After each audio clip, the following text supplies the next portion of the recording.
يوم يقوم الروح والملائكة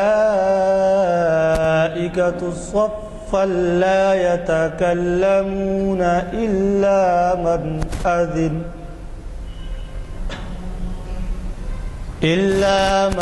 أذن له الرحمن وقال صوابا ذلك اليوم الحق فمن شاء اتخذ إلى ربه مآبا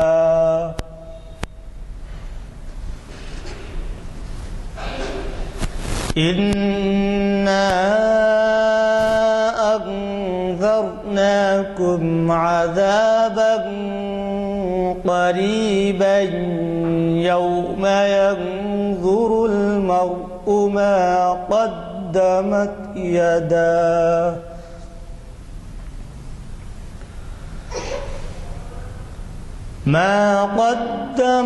يداه ويقول الكافر يا ليتني كنت ترابا صدق الله العظيم.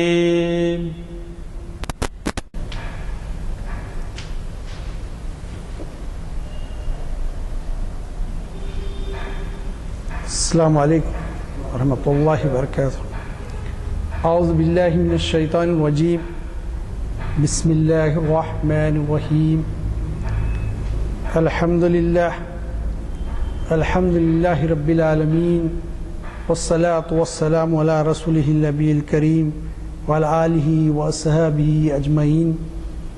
اما بعد، قال اللہ تعالیٰ فی القرآن المجید: لقد من اللہ علی المؤمنین اذ بعث فیہم رسولا من انفسہم یتلو علیہم آیاتہ ویزکیہم ویعلمہم الکتاب والحکمہ وإن كانوا من قبل لفی ضلال مبین. صدق اللہ العظیم وصدق رسولہ النبی الکریم. اما بعد، محترم حاضرین اکرام، آج جو عنوان ہم نے منتخب کیا ہے کہ اللہ تعالیٰ کی جو نعمتیں ہیں اس میں سب سے اعلیٰ نعمت ہمارے لیے کیا ہے؟ نعمت عظمیٰ، بڑی عظمت والی سب سے بڑی نعمت. تھوڑا سا اللہ تعالیٰ کی نعمتوں کا ہم پہلے تذکرہ کرتے ہیں. اللہ تعالیٰ کی نعمتیں بے شمار ہیں اور اللہ تعالیٰ کے انعام ہم پر بے شمار ہیں.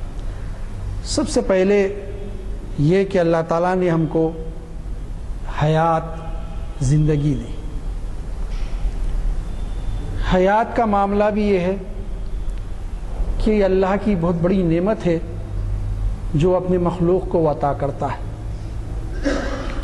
کوئی حادثہ، اتفاقی بات نہیں کہ ہم ایسی پیدا ہو گئے اور ایسی مر جائیں گے، بلکہ یہ اللہ کا فضل ہے کہ اس نے جان دی اور زندگی، حیات عطا کی. عزیزان گرامی، اب یہ کہ جو ہے جب اللہ تعالیٰ نے زندگی اور حیات عطا کی ہے تو یہ حادثات کوئی حادثے کی وجہ سے وقوع میں نہیں آئی حیات، اور نہ ہی کوئی حادثے پہ یہ ختم ہونے والی ہے. وہ تو ہیلا اور بہانہ ہوتا ہے کہ حادثات کی جو موتیں ہوتی ہیں.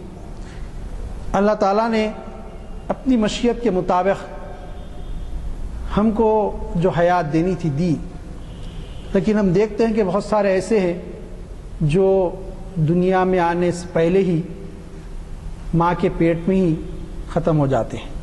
بعض وہ ہیں دنیا میں آنے کے بعد ختم ہوتے ہیں، کچھ دن، کچھ مہینے، کچھ سال. جو وہ ہیں کچھ جو بچپن میں چلے جاتے ہیں، کوئی وہ ہیں جو جوانی میں جاتے ہیں، اور کوئی ادڑ عمر میں، اور بہت ایسے ہیں جو ضعیفی کو پہنچنے کے بعد جو پختہ عمر ہوتی ہے اس وقت اس دنیا سے جاتے ہیں. حیات کا معاملہ بھی کس کا اختیاری نہیں ہے، یہ محض اللہ کی مشیت، اس کے فضل اور کرم کا معاملہ ہے کہ جس کو چاہے حیات دے. حیات اللہ کی ایک نعمت ہے. اگر ہم اللہ کی دوسری مخلوقات کا جائزہ لیں تو ہم کو پتہ چلے گا کہ ان کی حیات میں ہماری حیات میں بہت بڑا فرق ہے۔ اللہ تعالیٰ کی مخلوقات میں جمادات ہیں، نباتات ہیں، حیوانات ہیں، اس کے علاوہ بھی اور بہت ساری مخلوقات ہیں، لیکن اللہ تعالیٰ نے ان مخلوقات میں جو ہے بعض کی حیات ہم سے طویل زیادہ رکھی، لمبی رکھی، اور بعض کی حیات ہم سے کم اور مختصر رکھی۔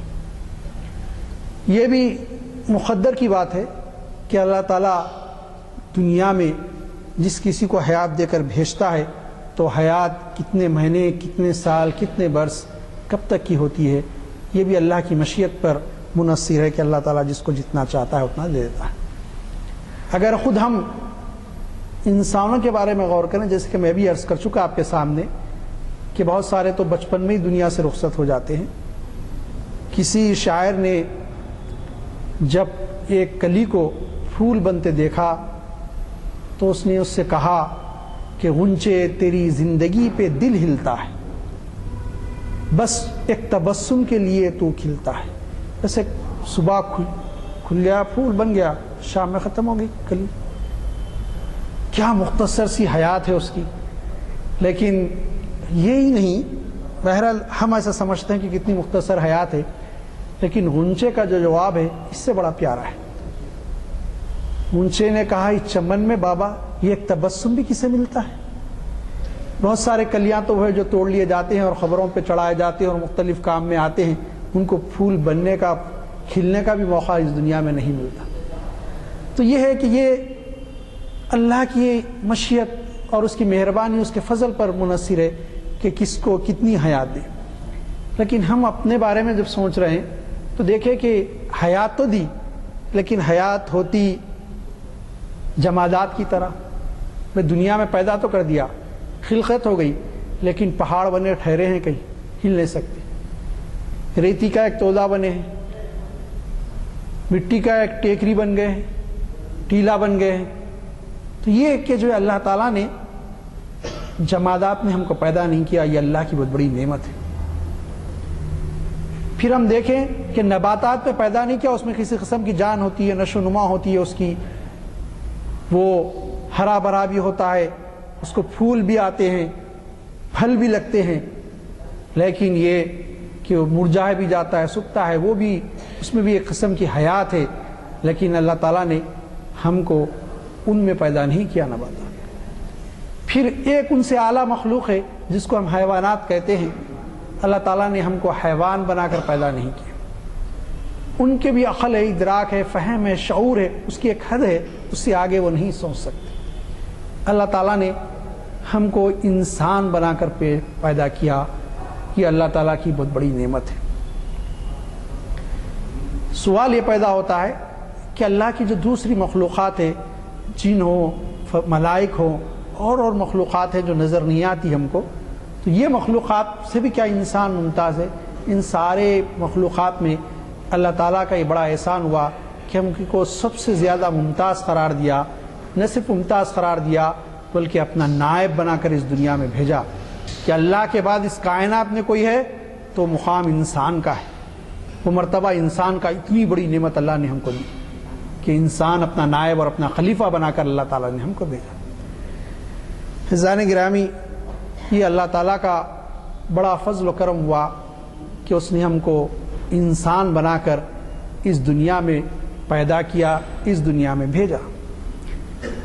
ہماری پیدائش کے بارے میں کہ اللہ نے کیسے پیدا کیا، سورہ علق کی ابتدائی آیتیں، اعوذ باللہ من الشیطان الرجیم، اقرأ باسم ربک الذی خلق، پڑھو اپنے رب کے نام سے جس نے پیدا کیا۔ اب ہم کو تعلیم دی گئی کہ اس کے نام سے پڑھو جو تمہارا پیدا کرنے والا ہے، جس نے تم کو پیدا کیا۔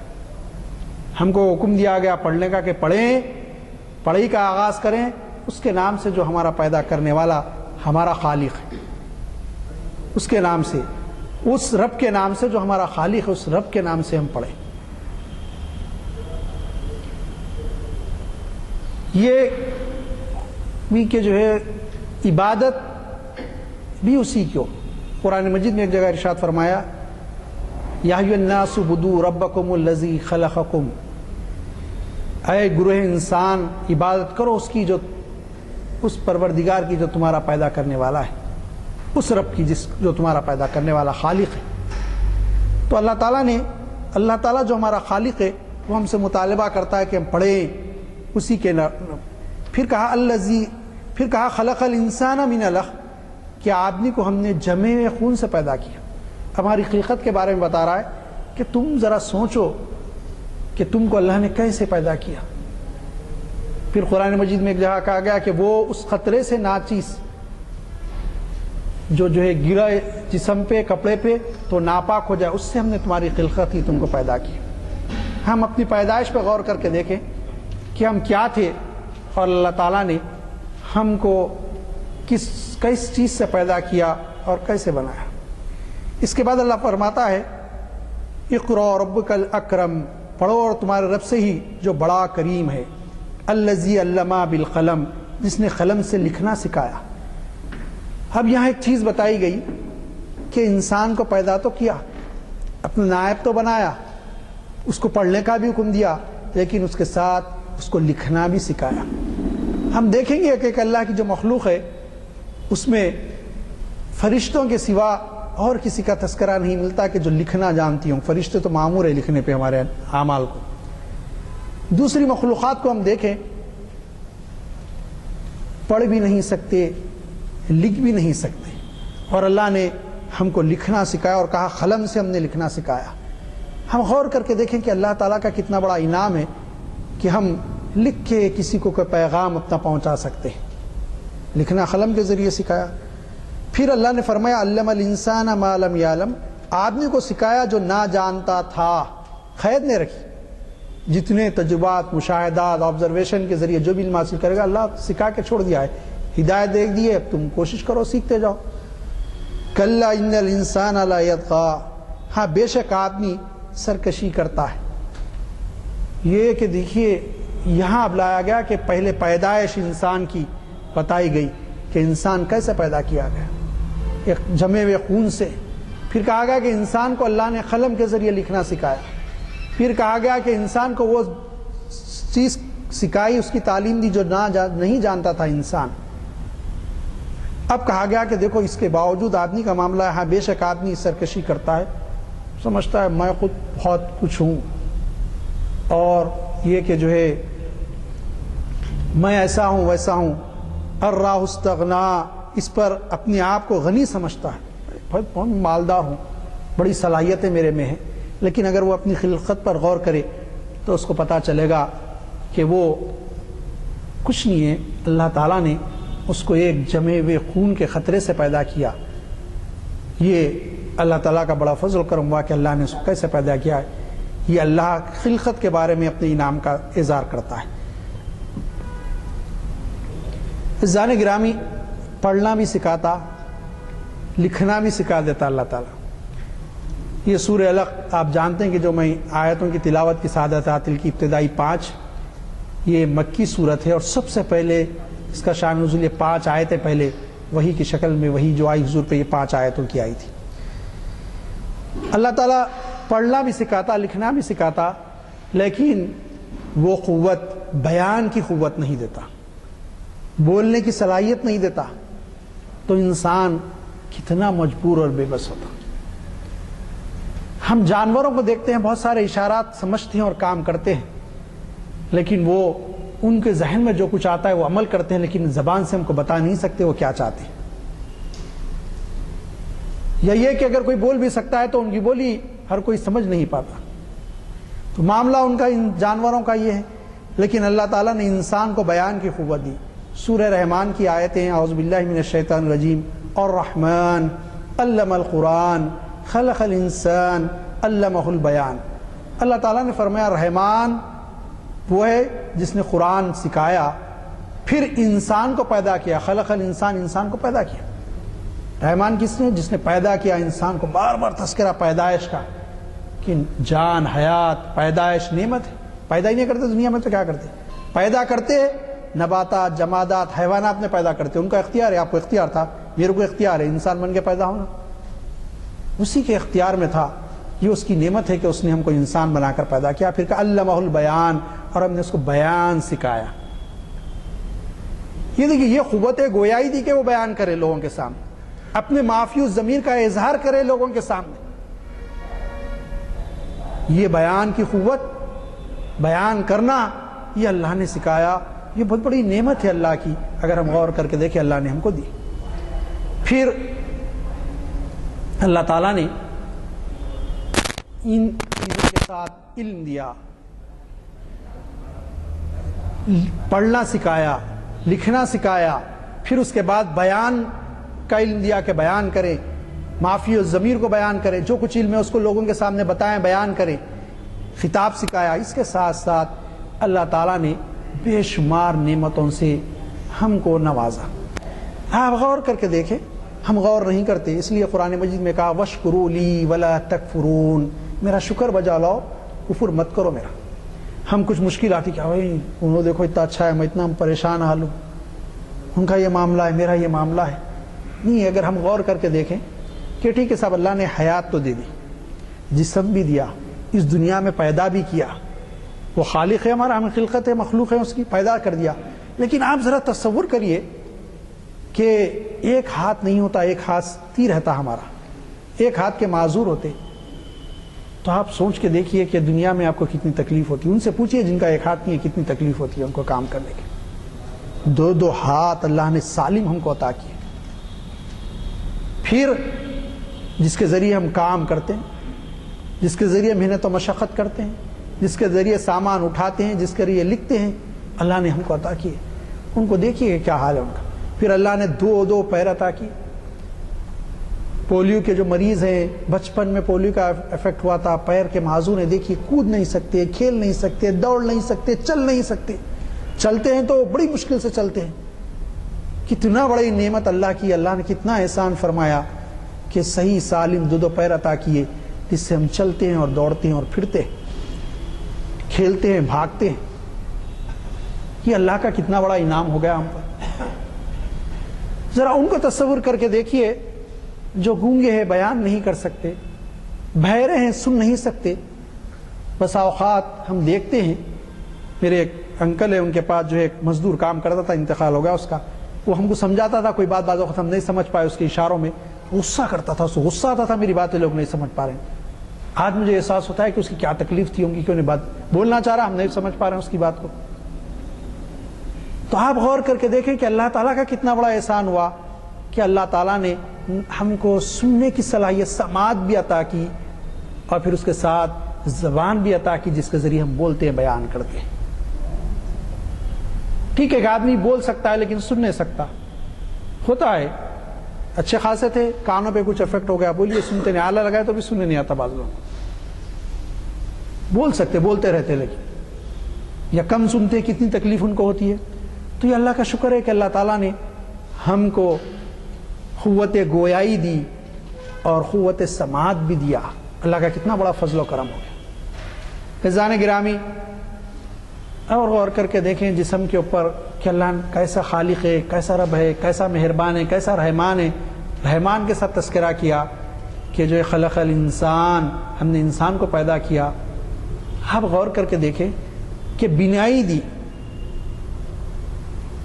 آنکھ ہے دیکھ نہیں سکتے، یا ماں پیٹ کے اندھے ہیں، نابینا ہے، دنیا کو دیکھا ہی نہیں ان سے پوچھئے سورج کیا ہے، چاند کیا ہے، دنیا کے رنگ کیا ہیں، دنیا کا حسن و جمال کیا ہے، دنیا کی ندی بہتی ہے تو اس کی خوبصورتی کیسے نظر آتی ہے، جو ہے کھیت لہراتے ہیں تو اس کی وہ ہرے سبز اور شاداب کیسے نظر آتے ہیں، وہ بیچارہ بتا نہیں سکتا۔ کیسی بڑی نعمت اللہ نے ہم کو عطا کی، آپ کو مجھے بینائی عطا کی، جس سے اللہ تعالیٰ کی نعمتوں کو ہم دیکھتے ہیں، اللہ تعالیٰ کی اس کائنات کو، اس کی قدرت کو، اس کی خلقت کو دیکھتے ہیں۔ ذرا تصور کریے اللہ تعالیٰ کی کیسی بڑی نعمتیں اللہ تعالیٰ نے ہم کو عطا کی۔ عزیزان گرامی، یہ بڑی بڑی نعمتیں ہیں۔ پھر اللہ تعالیٰ اسی سورہ میں آگے فرماتا ہے فَبِأَيِّ آلَاءِ رَبِّكُمَا تُكَذِّبَانِ، تم آخر اللہ کی کون سی نعمتوں کو جھٹلاؤ گے؟ تصور تو کرو کہ اللہ نے کیسی نعمتیں تم کو عطا کی ہیں اور تم یہ کہ جھٹلاتے جاتے ہو اس کی نعمتوں کو۔ کون سی نعمت کو تم آخر جھٹلا سکتے ہو اللہ تعالیٰ؟ حضرت گرامی، انسان اپنی پیدائش پر، اپنی خلقت پر غور کرے، اپنے آپ پر غور کرے تو محسوس کرے گا کہ اللہ تعالیٰ نے اس کو پر بڑا فضل کیا، بڑا انعام کا معاملہ کیا، اس پر جو ہے اللہ کا بڑا کرم ہو گیا کہ اس نے بڑی نعمتیں اس کو عطا کر دی کہ دیکھ سکتا ہے، سن سکتا ہے، بول سکتا ہے، ہاتھ سے اشارے کر سکتا ہے، ہاتھ چلا سکتا ہے، ہاتھ کے ذریعے کام کر سکتا ہے، پیروں کے ذریعے چل کے جا سکتا ہے، دوڑ سکتا ہے۔ کیسی کیسی نعمتیں اللہ تعالیٰ نے اس کو عطا کی۔ یہی معاملہ تھا، انسان خود اپنے بارے میں غور کرتے جائے۔ ٹھیک ہے صاحب، یہ ساری چیزیں دے دیا، لیکن اگر ہوا نہ دیتا زندہ رہ سکتے؟ ہوا میں آکسیجن نہ ہوتی، اگر ابھی سک کر لی جائے 2-4 منٹ 5 منٹ کے اندر پورا معاملہ ختم ہو جائے، یہاں کا آکسیجن سک کر لی جائے۔ تو معاملہ یہ کہ جو ہے اللہ نے کیسی نعمت دی، فری، کوئی پیسے لینے کی ضرورت، پیسے دینے کی ضرورت، فری آکسیجن لیتے رہتے۔ اللہ تعالیٰ نے ہوا پیدا کی، گرما کے موسم کے بعد جب کچھ پھوار آتی ہے بارش اور کوئی ٹھنڈی ہوا کا جھونکا آتا ہے تو ہوا کی قدر اس وقت محسوس ہوتی ہے۔ گرمی سے تپتے ہوئے کہیں آ رہے ہیں، کہیں جھاڑ کی نیچے سائے میں آ گئے، تھوڑی سی ٹھنڈی ہوا آ گئی تو جب قدر محسوس ہوتی ہے اللہ نے کیا نعمت سے ہم کو نوازا۔ ہوا، پانی، آپ تو مسلمان ہیں، روزہ رہتے ہیں، گرما کے بھی 2 سال کے 3 سال کے بعد گرما میں آئے گا پورا، 3 سال کے بعد پتہ چلے گا، جون کے شروع میں جب روزہ ہوگا تو کیسی حالت ہوگی، مئی میں اور جون کے مہینے میں۔ سب پانی کی اس وقت جب افطار کرتے ہیں اس وقت اندازہ لگا لیجیے پانی کتنی قیمتی چیز ہے آپ کے پاس، اللہ کی کیسی نعمت اللہ تعالیٰ نے پانی کی شکل میں دیا۔ یہ اللہ کا بڑا فضل و کرم ہو گیا۔ پھر اللہ نے فرمایا علمہ البیان کے بعد والارض وضعها للانام، اور زمین رکھی مخلوق کے لیے۔ سب کیا بات ہے، زمین رکھی کیا بات؟ اب مفسرین نے اس کے بارے میں بہت ساری باتیں بیان کی ہیں، ہمارے علماء تو بہت بڑی بڑی باتیں بیان کی ہیں، مختصر آپ کے سامنے رکھتا ہوں۔ زمین تو رکھتی لیکن یہ ہوتا کہ پوری ٹیلے ٹیلے ہوتے، ایک پہ سے جاؤ دوسرے پہ جاؤ، وادیاں ہی وادیاں ہوتی، پورے گڑے گڑے نہیں، میدان بھی رکھے جس میں کھیتی باڑی کر سکتے، پہاڑ بھی رکھے ضرورت محسوس کرنے کے لیے، اس کی بھی ضرورت ہے تمہارے لیے، وادیاں بھی رکھی، گڑے بھی رکھے، لیکن زیادہ تر زمین ہم دیکھیں مسطح ہے، پلین، اس لیے کہا والارض وضعها للانام، اور زمین رکھی مخلوق کے لیے۔ خالی لفظ انسان استعمال کیا، مخلوق استعمال کیا، ساری مخلوقات کے لیے زمین ہے۔ صرف زمین کیا چیز ہے، اللہ تعالیٰ زمین سے کیا کیا فائدے ہوتے ہیں، کہا فیہا فاکہۃ والنخل ذات الاکمام، اور اس میں میوے اور غلاف والی کھجوریں بھی رکھی۔ اصل میں قرآن مجید عرب پر نازل ہوا تو ان کے پاس سب سے زبردست پسندیدہ ان کا میوہ کھجور، اس لیے کھجور کا تذکرہ کیا۔ لیکن آپ دیکھیے کیسی زمین اللہ نے فرمایا، اس میں میوے اشارہ کر دیا لیکن وضاحت کے ساتھ کھجور لایا، اس میں میوے اور غلاف والی کھجوریں۔ میوے صاحب کیسے کیسے میوے کھانے کے لیے کیسی نعمت ہے اللہ کی، ایک ایک میوہ، اس کا مزہ، اس کی لذت، پوچھئے نا ایک فروٹ کا، ایک ایک میوے کے جو معاملہ ہے، کیسے ثمرات اللہ نے رکھے اس دنیا میں، ہر ایک کا معاملہ الگ جدا، انسان کو ہر ایک سے غذائیت ملتی، پروٹین ملتے، وٹامنس ملتے، کیا کیا نہیں ملتے رہتے۔ تو یہ اللہ کی نعمت، اللہ نے فرمایا والارض وضعها للانام، اور زمین رکھی، زمین بھی اللہ کی نعمت۔ پھر اس میں سے جو کچھ چیزیں نکل رہی وہ بھی اللہ کی رحمت۔ والحب ذو العصف والریحان، پھر کہا گیا اس کے ساتھ اناج اور خوشبو کے پھول، اناج غلہ جو کھاتے پیتے ہیں یہ تو زمین سے نکلتا ہے، زمین کی پیدائش ہے، اور خوشبو کے پھول، یہ پھول جو رکھے ہیں اس سے خوشبو آتی ہے۔ دیکھیے اب یہ اناج اور پھول دو ایک جگہ کیوں ملایا گیا؟ اصل میں اناج انسان کی جسمانی غذا ہے، پھول کی خوشبو روحانی غذا ہے۔ یہ معاملہ اللہ تعالیٰ نے کیسے کیسے انعامات اللہ کے۔ پھر فرمایا فَبِأَيِّ آلَاءِ رَبِّكُمَا تُكَذِّبَانِ، تم اللہ تعالیٰ کی کون کون سی نعمتوں کو جھٹلاؤ گے۔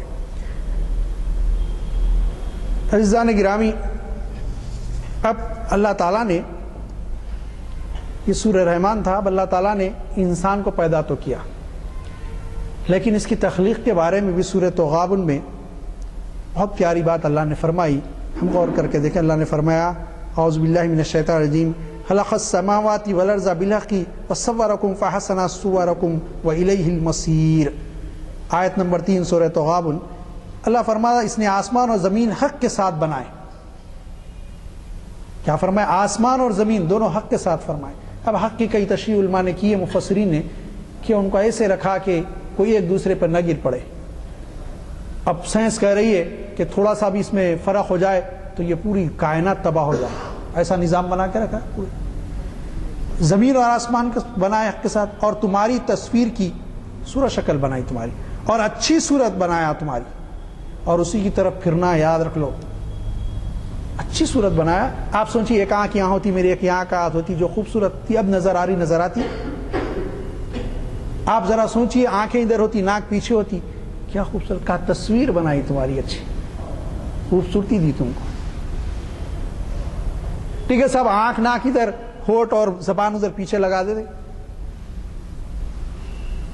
ہم اگر اپنی خلقت پہ غور کریں تو محسوس کریں کہ اللہ تعالیٰ کا کتنا بڑا فضل و کرم والا معاملہ ہمارے ساتھ ہوا کہ اللہ تعالیٰ نے ہم کو بہترین صورت شکل میں پیدا کیا.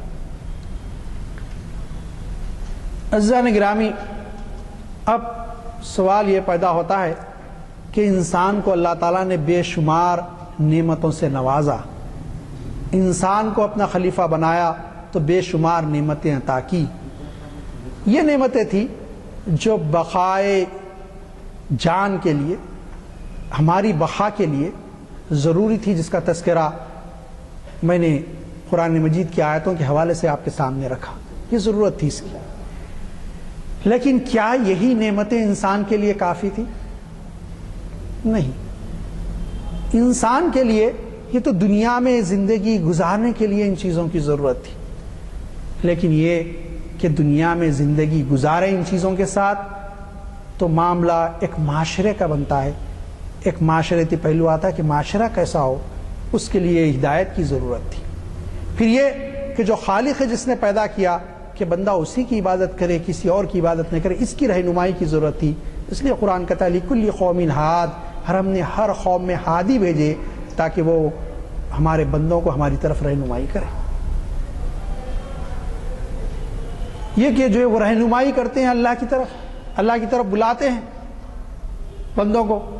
یہ اللہ کی نعمت، انبیاء کرام کا نزول، انبیاء کرام کی بعثت، یہ بہت بڑا انعام اللہ کی طرف سے. پھر خالی انبیاء کو نہیں بھیجا، ان کے ساتھ کتابیں بھیجی جس میں بہت سارے مسائل زندگی کے درج ہیں، لکھے ہوئے ہیں، اور ہر دور میں بھیجے. اللہ نے فرمایا ہم صحیفے بھیجے، پھر کتابیں بھیجی. صحیفوں کا تذکرہ بھی قرآن مجید، صحیفہ نوح، صحیفہ ابراہیم، قرآن مجید تذکرہ کرتا ہے. 4 کتابیں جو مشہور ہیں، اور بھی کتابیں ہو سکتی ہیں، لیکن جو قرآن مجید نے تذکرہ کیا توریت، زبور، انجیل اور قرآن مجید کا، سب یہ اللہ تعالیٰ کا انعام. اب یہ آنے کے باوجود ہدایت کا ملنا، کیونکہ ہر دور میں نبی رہے، لیکن کچھ لوگ ایسے رہے جو ان کو ماننے والے، لیکن اس کے باوجود بھی ایک گروہ ایسا تھا جو ان کا منکر ہوا، انبیاء کی دعوت کو قبول نہیں کرا، ہدایت کی بات کو قبول نہیں کرا، وہ گمراہ رہے، ہر دور میں رہے. ہدایت کا ملنا اللہ کی نعمت، کتابوں کا ملنا اللہ کی نعمت، شریعت کا دیا جانا اللہ کی نعمت، ایمان کی توفیق کا نصیب ہونا اللہ کی نعمت. ایمان میں ملا. سب یہ نعمتیں ہیں. سب ایمان کا معاملہ، کتابوں کا معاملہ دوسروں کے ساتھ ہے، ہمارے ساتھ خاص نہیں، دوسروں کے ساتھ بھی اللہ کا معاملہ ہے. دوسرے اقوام کو ہم دیکھتے ہیں کہ کتابیں ملی، بنی اسرائیل کو کتابیں ملی، یہ توریت، زبور، انجیل، یہ تو سب بنی اسرائیل کے لیے. انہی کے پیغمبر بھی ملے، بے شمار پیغمبر ملے، 1 2 بھی نہیں، سینکڑوں کی تعداد میں پیغمبروں کا سلسلہ ہے بنی اسرائیل کے لیے. کئی پیغمبر ملے، یہ نعمت ان کو ملی. اور جو ان کی دعوت کو قبول کیے ان کو ایک اور نعمت ہے اخروی جو جنت میں ملنے والی ہے، ہر نبی کی امت جنہوں نے اپنی نبی کی اتباع کی ان کو اللہ تعالیٰ جنت میں بھیجے گا، جنت عطا کرے گا، جو اس دور میں رہے ہیں۔ سب اب معاملہ یہ کہ جو ہے ہم ویسے تو مسلمان جب سوچتے ہیں تو یہ نعمتیں تو کتاب پیغمبر سب کو ملے، لیکن ان میں سب سے بڑی نعمت ہمارے لیے کیا ہے؟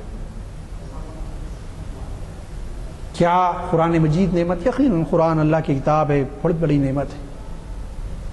اللہ کی ہدایت یقیناً بہت بڑی نعمت ہے، ایمان کا ملنا یقیناً بہت بڑی نعمت ہے، لیکن ان نعمتوں میں سب سے اعلیٰ و عرفہ نعمت عظمیٰ کیا چیز ہو سکتی ہے؟ یہ اصل میں آج ہماری گفتگو کا موضوع ہے، اور میں نے جو باتیں آپ کے سامنے رکھی، اللہ کی نعمتوں کا تذکرہ کیا، اس میں ہم دیکھتے ہیں کہ اللہ نے قرآن مجید میں بے شمار نعمتوں کا تذکرہ کیا، لیکن کہیں ارشاد نہیں فرمایا کہ میں نے تم پر احسان کیا یہ نعمتیں دیکھ۔ لیکن ایک مقام قرآن مجید کا وہ ہے جو سورہ آل عمران کی آیت نمبر 164 164 میں آتا ہے، جہاں اللہ نے انعام کا تذکرہ کیا، کہا احسان بھی کیا میں نے تم پر۔ اعوذ باللہ من الشیطان الرجیم، بسم اللہ الرحمن الرحیم۔ لقد من اللہ علی المؤمنین اذ بعث فیہم رسولا من انفسہم یتلو علیہم آیاتہ ویزکیہم ویعلمہم الکتاب والحکمہ وَإِن كَانُوا مِن قَبْلُ لَفِي ضَلَالٍ مُبِينٍ۔ ارشاد باری تعالیٰ ہوتا ہے، دیکھیں کہ نعمت کا جو احسان جتا کے نعمت دیا، احسان بھی جتایا اللہ تعالیٰ، کہیں اور احسان جتایا نہیں، یہاں احسان بھی جتایا، نعمت دی۔ فرمایا بے شک اللہ کا بڑا احسان ہوا مسلمانوں پر، مومنین پر، کہ انہی میں سے ایک رسول بھیجا ان پر جو اس کی آیتیں پڑھتا ہے اور انہیں پاک کرتا ہے، انہیں کتاب و حکمت سکھاتا ہے، اور ضرور اس سے پہلے یہ کھلی گمراہی میں تھے۔ آپ دیکھیں کہ یہاں لفظ لایا احسان کا کہ اللہ نے انعام کیا مومنین پر، احسان بھی ہے مومنین پر کہ انہی میں سے ایک رسول کو مبعوث کیا۔ حضور اکرم صلی اللہ علیہ وسلم کی بعثت نعمت عظمیٰ ہمارے لیے۔ انبیاء تو دوسروں کو بھی ملے۔ اب آپ کہیں گے صاحب یہ بھی نبی تھے، یہ بھی رسول ہیں، دوسرے انبیاء بھی تھے، نعمت عظمیٰ کیسے؟ میں قرآن اور حدیث سے ثابت کروں گا کہ حضور کی بعثت نعمت عظمیٰ کیوں ہے دوسرے انبیاء کے مقابلے۔ اور یہاں جو لفظ لایا گیا، حالانکہ حسن سارے انسانوں کے لیے نبی، لیکن انعام کا لفظ، نعمت کا لفظ اور احسان کا لفظ جو الفاظ لائے اللہ نے، وہ صرف مومنین سے، مسلمانوں سے مخاطبت ہے۔ علی المومنین، مومنین پر نعمت کی ہے۔ اللہ نے احسان فرمایا کہ انہی میں سے ایک رسول بھیجا ہے۔ کیوں؟ کہ مومنین کے لیے خاص کیا۔ کیوں کیا انشاءاللہ ہم آگے دیکھیں گے، لیکن مقصد بتایا گیا جو ان پر اس کی آیتیں پڑھتے ہیں۔ حضور کا معاملہ کیا ہے کہ قرآن کی آیتیں پڑھتے ہیں، اللہ کے کلام، اس کی آیتیں پڑھتے ہیں اور انہیں پاک کرتے ہیں، ان کا تزکیہ کرتے ہیں۔ شرک، باطل، بت پرستی، گمراہی، ضلالت، کفر، تہمات، ان اندھیروں سے نکال کر توحید کی روشنی میں، توحید کے اجالے میں لاتے ہیں، حق کی دعوت دیتے ہیں، معبودان باطل سے چھڑا کے ایک الہ واحد کی دعوت دیتے ہیں۔ 13 سال پوری مکی زندگی یہ کہتے رہے وہ سب، قولوا لا الہ الا اللہ وتفلحوا، کہو اللہ ایک اور فلاح پا جاؤ۔ یہ دعوت، یہ مشن، کیا کرتے ہیں؟ تزکیہ کرتے ہیں، ان کے نفسوں کو پاک کرتے ہیں اور انہیں کتاب و حکمت سکھاتے ہیں۔ دیکھیے آیتیں پڑھ رہے ہیں، لیکن اب اس کے بعد آیتیں پڑھ لی تو کتاب ہوگی نا، کتاب اور حکمت سکھاتے ہیں۔ کتاب میں ایسی پوشیدہ باتیں ہیں جو واضح کھول کھول کر بیان کرتے ہیں۔ عربی زبان میں قرآن مجید نازل ہوا، لغت العربی میں، اور عربوں کی زبان بھی عربی، لیکن پوچھتے یا رسول اللہ علیہ وسلم ان آیات کا کیا مفہوم ہے؟ جو اہل عرب ہے وہ پوچھتے، حضور بتاتے۔ اب حکمت سے مراد یا مفسرین نے احادیث مبارکہ لی ہے۔ آیت پڑھ تو دیے، حکمت یہ کہ اس کو واضح کر کے بتائے، پوری تشریح کی ان آیتوں کی، یہ حکمت ہے۔ زان گرامی، پھر اللہ نے فرمایا اور ضرور اس سے پہلے کھلی گمراہی میں تھے تم۔ خطاب مسلمانوں سے ہو رہا ہے۔ تو حضور اکرم صلی اللہ علیہ وسلم کی ذات، آپ کی بعثت ہمارے لیے نعمت عظمیٰ۔ ہم اس کو اس طرح بھی کہہ سکتے کہ اللہ نے ہم کو حضور کی امت میں پیدا کر کر ہمارے لیے بہت بڑی نعمت کا معاملہ فرما دیا۔ دونوں طریقے سے آپ کہہ سکتے ہیں اس کو۔ کیوں حضور کی ذات اتنی بڑی نعمت ہوئی دوسروں کے مقابلے میں؟ ایک قرآن مجید کی آیت اور ایک حدیث مبارکہ آپ کے سامنے رکھوں گا تاکہ ہم سمجھ پائیں کہ حضور اکرم کی ذات ببرکت مسلمانوں کے لیے کیوں نعمت عظمی ہے۔ اعوذ باللہ من الشیطان الرجیم۔ لقد جاءکم رسول من انفسکم عزیز علیہ ما عنتم حریص علیکم بالمؤمنین رؤوف الرحیم۔ صدق اللہ العظیم۔ سورہ توبہ کی 128ویں آیت ہے اور یہ 11ویں پارے کا 5واں رکوع۔ اللہ تعالیٰ ارشاد بے شک تمہارے پاس تشریف لائے تم میں سے ایک رسول جن پر تمہارا مشقت نے پڑنا گرا ہے، تکلیف ہونا امت کو ناگوار ہے، حضور کو میری امت کو تکلیف نہ ہو، تمہاری بھلائی نہایت سے چاہنے والے، مسلمانوں پر کمال کے مہربان اور رؤوف اور رحیم، بڑے مہربان اور مہربانی کرنے والے۔ لفظ یہاں مسلمان لایا گیا ہے۔ نعمت عظمیٰ مسلمان کے لیے حضور کی ذات ببرکت کیا کرنے والے ہیں؟ ان کو یہ کہ تم پر کوئی مشقت آ جائے، مشکل آ جائے، وہ بھی بڑی ناگوار گزرتی ہے۔ نبی کریم صلی اللہ علیہ وسلم کا معاملہ ہے کہ میری امت پر بھی کوئی مشکل و مصیبت نہ پڑے۔ پھر بھلائی رؤوف اور رحیم بن کے چاہنے والے، مہربانی کے ساتھ چاہنے والے، بہت زیادہ شدت سے مہربانی، اس کے ساتھ مسلمانوں کی بھلائی چاہنے والے۔ دوسرے پیغمبروں کے بارے میں یہ نہیں کہا گیا؟ ان کی امت کے بارے میں ان کے نبیوں کا معاملہ یہ تھا۔ ہم دیکھتے ہیں کہ حضور اکرم کی ذات ببرکت کیسی، یہ تو مومنین کے ساتھ معاملہ تھا۔ اللہ قرآن میں فرمایا اللہ نے وَمَا أَرْسَلْنَاكَ إِلَّا رَحْمَةً لِّلْعَالَمِينَ، ہم نے آپ کو مبعوث نہیں فرمایا رسول بنا کر، لیکن جو ہے رحمت کے ساتھ ساری کائنات کی رحمت بنا کر بھیجا۔ وَمَا أَرْسَلْنَاكَ إِلَّا كَافَّةً لِّلنَّاسِ، ہم نے بھیجا سارے انسانوں کے لیے رہنما بنا کر، آپ ہی کافی تنہا ہے لوگوں کی رہنمائی کے لیے۔ آپ غور کر کے دیکھیں، یہاں یہ کہ مومنین حضور اکرم صلی اللہ علیہ وسلم کے ساتھ غیروں نے دشمنی کی، مشرکین نے، لیکن ان کے حق میں بد دعا نہیں کی۔ آپ کے ساتھ جو کچھ معاملہ ہوا آپ نے کہا کہ اللہ ان کو ہدایت دے، مجھے نہیں جان۔ جب مسلمانوں پہ ظلم اٹھایا گیا ان کے حق میں بد دعا دی۔ امت پہ اگر کوئی ظلم کرتا ہے تو پھر ان کے بارے میں بد دعا کی گئی۔ کئی بد دعائیں حضور کی موجود ہیں، لیکن جو ہے ان جو اشد تھے مشرک، جو مسلمانوں کا قتل و غارت گیری کرتے تھے، ان کے خلاف آپ نے بد دعا کی، لیکن جو آپ کو جو تکلیف پہنچاتے ان کے بارے میں۔ طائف کے میدان کا واقعہ، ملک الجبال روایتوں میں آتا حاضر ہو گیا، بلا آپ حکم دیں تو 2 پر ایسے ماروں پہاڑ مل جائیں پورے تہس نہس ہو جائے والی۔ کہا اللہ کا حکم ہے؟ نہیں، اگر آپ اجازت دے تو میں کروں گا۔ نہیں، ان کو چھوڑ دو، یہ نہیں تو ان کی اولاد اسلام میں داخل ہو جائے۔ کتنی بڑی مہربانی، کتنا بڑا رحم کا معاملہ۔ غزوہ احد میں چچا کو شہید کرنے والی ہندہ سامنے آئی اور کہا کہ میں اسلام قبول کرنا چاہتی ہوں۔ کہا قبول کر لے، تیرا اسلام قبول، لیکن میرے سامنے مت آ، چچا نظر آئیں گے۔ وحشی نظر آیا جس نے نیزہ بھالا پھینکا تھا، نیزہ پھینک کے مارا تھا۔ کہا ٹھیک ہے تیرا بھی اسلام قبول، لیکن تو بھی سامنے زیادہ مت آ میرے۔ دیکھیے کیا مہربانی، کیا عفو، کیا درگزر۔ رضوان گرامی، مسلمانوں کے بارے میں کیسے قرآن مجید کی آیت گواہی دیتی ہے۔ حضور اکرم صلی اللہ علیہ وسلم، سوال یہ کہ یہ نعمتیں تو قرآن نے تذکرہ کیا، اور بڑی نعمت کیا؟ ان نعمتوں کا تذکرہ تو دنیا کے بارے میں، آخرت میں سب سے بڑی نعمت حضور کی ذات ببرکت ہمارے لیے ہونے والی۔ حدیث پاک ہے، بہت سارے احادیث کی کتابوں میں آپ کو ملے گی، مسند امام احمد حنبل، موطا امام مالک، بخاری اور مسلم اور دوسری کتابوں میں یہ حدیث آپ کو ملے گی۔ اس نے ارشاد فرمایا بِكُلِّ أُمَّةٍ دَعْوَةٌ، کہ جو ہے ہر امت کے نبی کو اللہ نے ایک دعا قبول کرنی، ایک دعا کرنے کی اجازت دی۔ سفارش کریں، ایک دعا کریں تو اللہ قبول کرے گا۔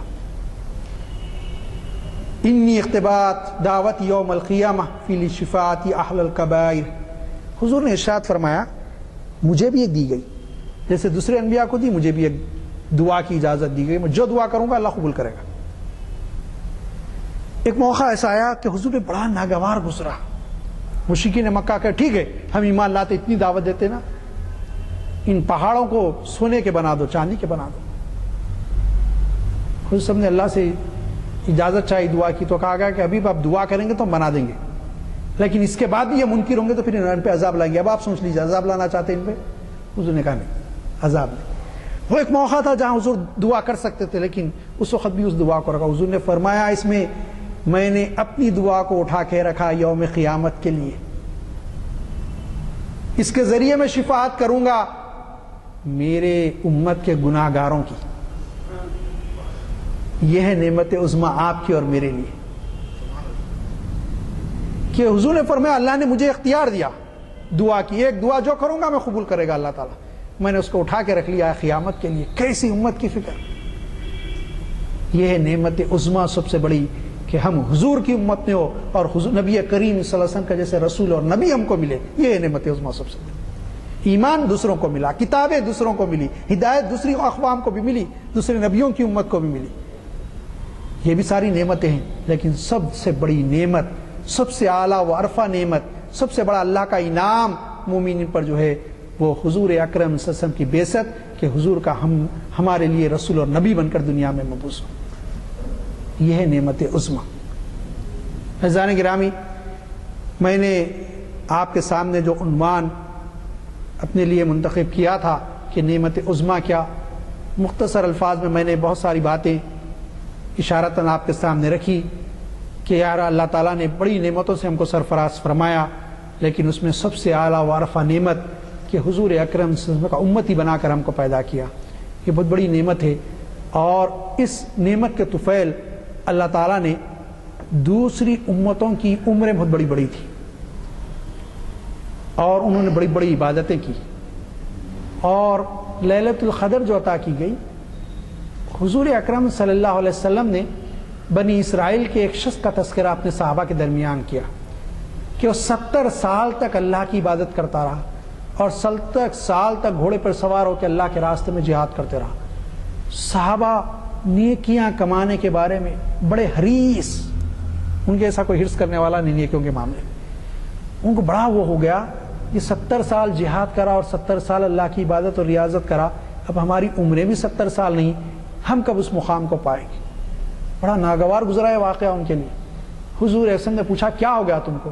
تو کہ اسلم وہ تو جو پہلے پیغمبر کی امتی تھا وہ تو ہم سے بازی لے گیا.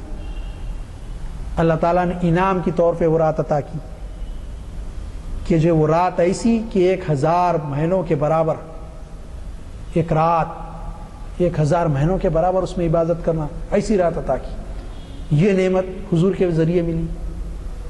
اس امت پر اتنی بڑی بڑی نعمتیں. پہلے کے امتوں کا معاملہ یہ تھا، ان پہ بڑی سختی تھی. کپڑے کو نجاست لگ جائے کپڑا پھاڑ دے. حضور اسلام کی امت کو یہ دیا گیا اجازت کہ اس کو دھو لے. پہلے کی امتوں پہ روزے فرض تھے، سحری کا تصور نہیں تھا کہ افطار کے بعد رات میں کھائے سونے سے پہلے، اب جب سو جائیں تو پھر اس کے بعد اٹھنے کے بعد روزہ ہی رہنا ہے، کھانا نہیں. یہ بڑی نعمت کہ سحری کا فجر سے پہلے اٹھو اور سحر کرو. ایسی بے شمار نعمتیں دی گئیں کہ پوچھئے. قرآن مجید کی آیتیں نازل ہوئی کہ اللہ تعالیٰ دلوں کے باتوں کو، بھیدوں کو جانتا ہے. صحابہ ڈر گئے، بولے یا رسول اللہ ہمارے پاس ایسے ایسے خیالات ہمارے دلوں میں آتے ہیں، ہم اب بچ نہیں سکتے. پھر یہ نعمت ملی کہ آپ کے امتی اگر کوئی غلط بات سوچتا ہے تو اللہ تعالیٰ اس وقت تک اس کو نہیں باس پرس کرے گا جب تک کہ وہ عمل نہ کر دے. یہ بھی انعام ملا کہ اگر آپ کا امتی نیکی کرنے کا خیال کر لے گا اور بھول جائے گا تو ہم فرشتوں کو حکم دیں گے کہ اس نیکی کے برابر اس کو ثواب دے دیا جائے، لکھ دیا جائے. اور نیکی کرے گا تو اس کے اخلاص کے مطابق 7 سے 70 گنا، بعض روایتوں میں 700 گنا. ہمارے اختیار میں جتنا چاہے دیں، یہ اللہ کے اختیار میں. اللہ نے فرمایا بے شمار نعمتیں ہیں کہ حضور اکرم صلی اللہ علیہ وسلم کے وسیلے سے ہم کو ملی. اور حضور صلی اللہ علیہ وسلم نے فرمایا میری امت پہلی امت ہوگی جو جنت میں داخل کی جائے گی، اور جنت میں بھی ہم سب سے پہلے داخل کیے جائیں گے. حالانکہ وہ امتیں ہم سے پہلے گزر چکی، لیکن جنت کا معاملہ آئے گا تو ہمارے بعد داخل ہوں گے اور ہم پہلے داخل ہوں گے. یہ بڑی نعمتیں. جب قیامت میں پیاس کا معاملہ ہوگا حشر کے میدان میں، اس وقت نعمت یہ کہ حوض کوثر حضور کا ہوگا. حضور فرمائے میرے عیال، میرے اہل اور پھر میرے صحابہ میرے ساتھ ہوں گے. اس وقت جو ہے وہ جس کو میں اذن دوں گا اسی کو اس حوض سے پانی پلایا جائے گا. وہ نعمت ملے گی اس وقت، اور جو ایک بار پیے گا پھر اس کو پیاس نہیں لگے گی. وہ نعمت بھی جو ہے ظاہر ہے حضور پہلے ہم کو پلائیں گے، اپنی امتیوں کو پلائیں گے، اس کے بعد دوسروں کا معاملہ آگا. یہ نعمت بھی حضور کے ذریعے ہم کو عطا کی گئی. عزیزان گرامی، اللہ تعالیٰ سے دعا ہے کہ ہم کو اللہ نے جو نعمت دی ان کی اتباع کریں، ان کی لاہوی شریعت پر عمل کریں، اور ہم اللہ کا شکر ادا کریں کہ اللہ تعالیٰ نے ہم کو اپنے پیارے حبیب احمد مصطفیٰ محمد صلی اللہ علیہ وسلم کی امت میں پیدا فرما کر ہم کو ایسی نعمت عظمیٰ عطا فرمائی اور ہم پر بڑا مہربانی عطا کی ہم پر، اور ہمارے ساتھ رحم اور فضل اور کرم کا معاملہ فرمایا۔ صلی اللہ تعالیٰ علی خیر خلق محمد وآلہ وصحبہ اجمعین برحمتک یا رب۔